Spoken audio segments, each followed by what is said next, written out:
you try to keep your balance, don't you? So if you can, naturally you will keep in the state of namaz. But if you can't, then naturally you will fall back. There is no part of any intention to play any role in this. Whatever happens, it happens unintentional. And why didn't you ask about the Imam himself? If he is a weak person, an old man, the whole Jamaat keeps standing and the Imam falls down. What will happen? You remind me of a joke, which is just as if made to size, cut to size,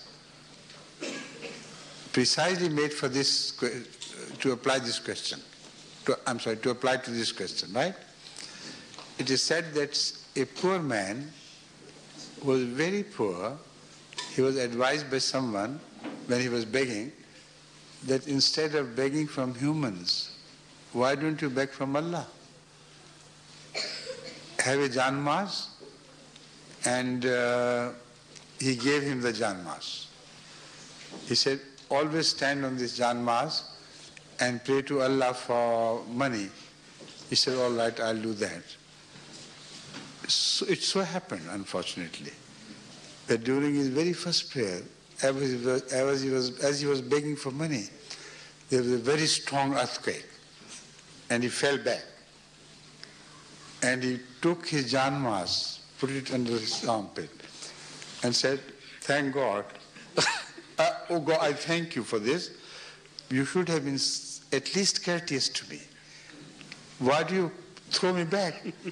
If you don't want to give me anything, don't. But at least show some courtesy. You understand?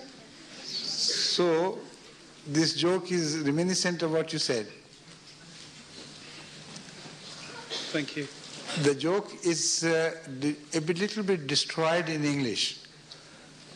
In Punjabi, it's a very delicious joke. In the Punjabi language, he said, Rabba, paise nahi dena, takke kyun dena hai?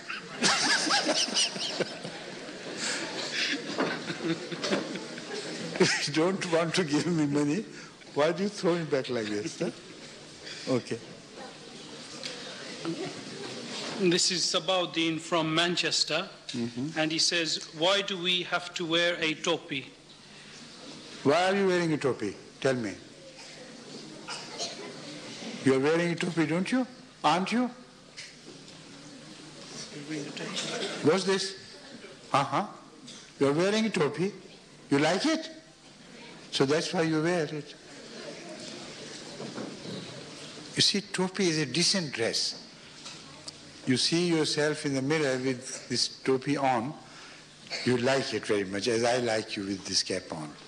So this is a part of social system of Islam.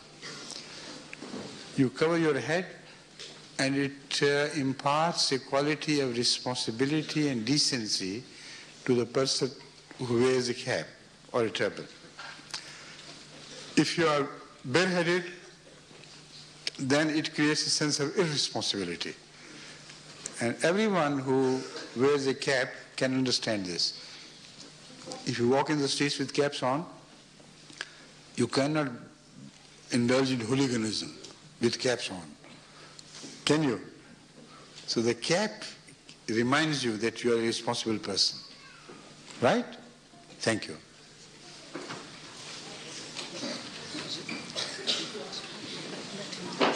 But a cap should not be bigger than the size of the head. Like in your case, huh? Please.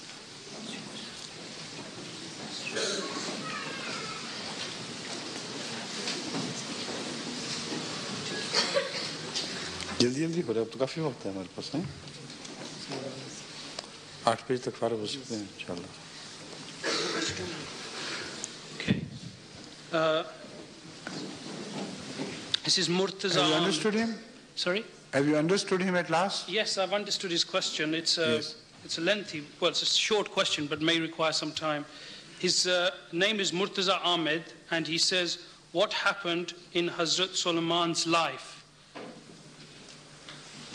What do you mean by that? Huh? Are you Multaja? Khargosh? Are you the same Multaja who is called Khargosh? Right? Acha. He is the one, son of Arfa Imtiaz, this Murtaza. He calls himself Multaja. And he behaved like rabbit when he went to walk with me. Running about here and there, just like a rabbit. So we named him a rabbit. Ever since, he calls himself Multaja Rabbit, you know. Multaja Khargosh.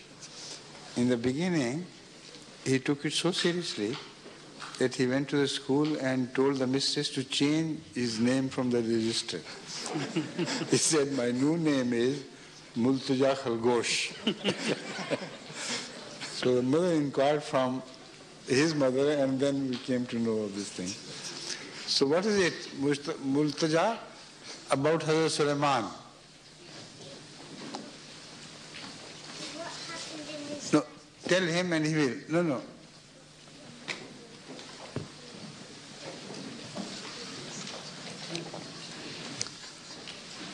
He wants to know if there's anything specific that happened in Hazrat Sulaiman's lifetime that he should be aware of. Why Hazrat Sulaiman? Why not any other prophet? And about the story of Hazrat Sulaiman, what happened, is a long story.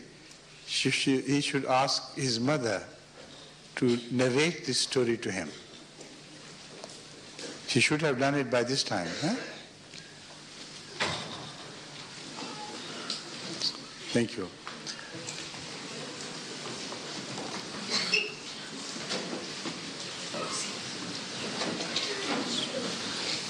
This is Osman Mir from Bradford, and he asks, when you start your prayer, why do we raise our hands to our ears?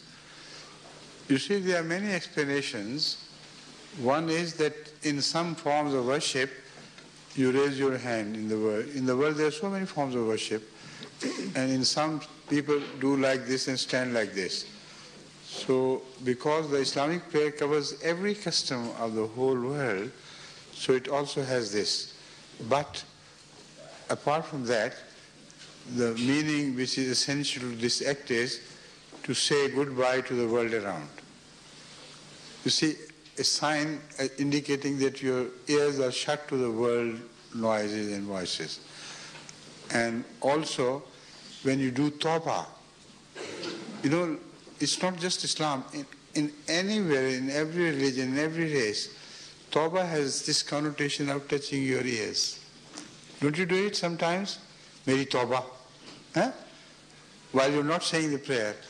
So, it is a sign of tawbah. Oh God, meri tawbah. I seek forgiveness from you. So, there's so many possible connotations of this act. These two which will suffice for the time being, right? Thank you. Just a minute.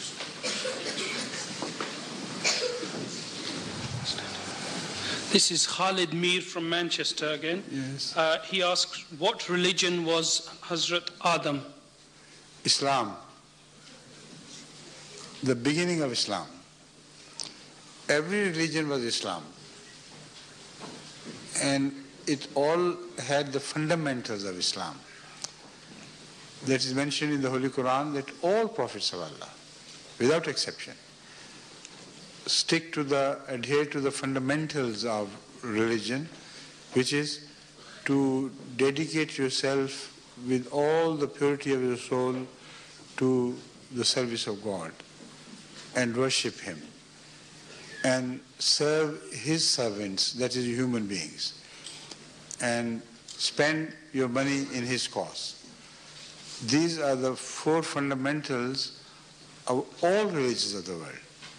So that is how Hazrat Adam's religion began. You understand?